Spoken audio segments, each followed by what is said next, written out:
70 का वो दौर बॉलीवुड का एक ऐसा जादुई समय था जब हर धुन एक नई कहानी बयां करती थी और हर कलाकार एक सुनहरे सपनों की तरह दर्शकों के दिलों पर राज करता था।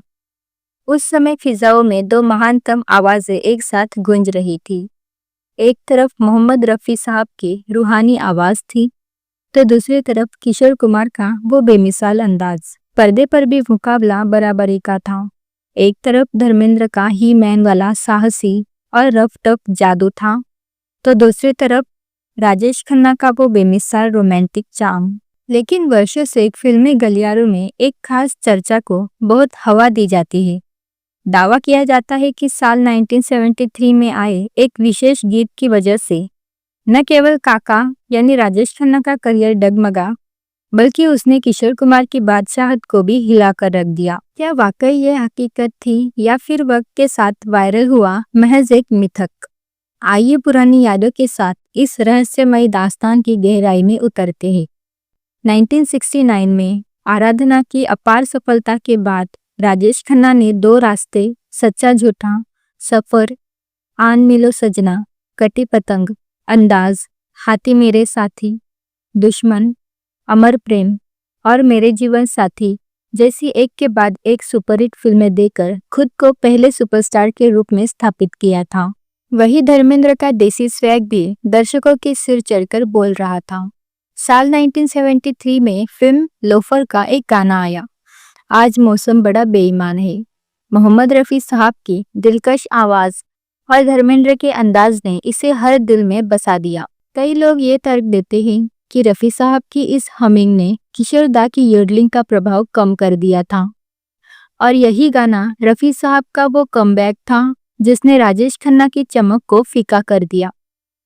लेकिन क्या इन दावों में कोई सच्चाई है? चलिए तथ्यों के तराजू पर इसे तोलते हैं। अगर हम साल 1973 के बिना का गीतमाला के आधिकारिक रिकॉर्ड्स को देखेंगे तो एक बहुत ही चौंकाने वाला सच सामने आता है। उस साल के सबसे लोकप्रिय गानों की सूची में लोफर का यह गीत टॉप 3 तो क्या टॉप 10 में भी कहीं नजर नहीं आता। उस वर्ष के शिखर पर मन्ना डे का गाया यारी है ईमान मेरा, दूसरे नंबर पर बॉबी का गाना हम तुम एक कमरे में बंद हो और तीसरे नंबर पर विक्टोरिया नंबर 203 का गीत दो बेचारे बिना सहारे था। जब ये गाना उस दौर की सबसे बड़ी संगीत रेटिंग में ही पिछड़ा हुआ था, तो ये कहना कि इसने किशोर कुमार की लोकप्रियता को कम कर दिया पूरी तरह गलत साबित होता है। हकीकत तो ये है कि उस दौर में भी किशोर दा की आवाज का जादू हर बड़े सितारे के लिए सफलता की गारंटी बना हुआ था। जहाँ तक राजेश खन्ना के करियर की बात है, 1973 के बॉक्स ऑफिस पर बॉबी जैसी फिल्मों ने भले ही नया इतिहास रचा हो और धर्मेंद्र की जिगनू, यादों की बारात और कहानी किस्मत की जैसे फिल्में धूम मचा रही हो, लेकिन लोफर उस साल की फिल्मों में 7वें स्थान पर थी। राजेश खन्ना की चमक तब भी बरकरार थी। रफ़ी साहब की आवाज हमेशा से अमर रही है और उन्हें किसी वापसी की जरूरत नहीं थी।